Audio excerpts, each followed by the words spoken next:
حضرت ابو ہریرہ رضی اللہ عنہ فرماتے ہیں، میں نے عرض کی یا رسول اللہ صلی اللہ علیہ وآلہ وسلم، میں جب آپ کا دیدار کر لیتا ہوں تو میرے دل کو قرار آ جاتا ہے، میری آنکھیں ٹھنڈی ہو جاتی ہیں۔ آپ مجھے ہر چیز کے بارے میں بتائیے۔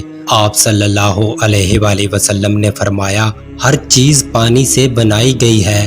آپ فرماتے ہیں، میں نے کہا مجھے کوئی ایسا کام بتا دیجئے کہ اگر میں اس پر عمل کروں تو جنت میں جاؤں۔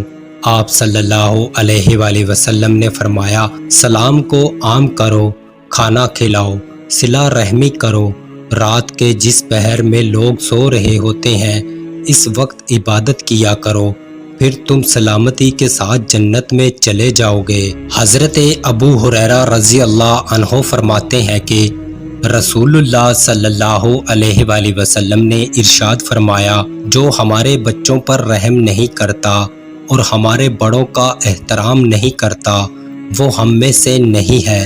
حضرت انس بن مالک رضی اللہ عنہ فرماتے ہیں، ایک عورت ام المومنین حضرت عائشہ رضی اللہ عنہا کی خدمت میں کوئی مسئلہ پوچھنے کے لیے آئی۔ اس کے ہمراہ اس کے 2 بچے بھی تھے۔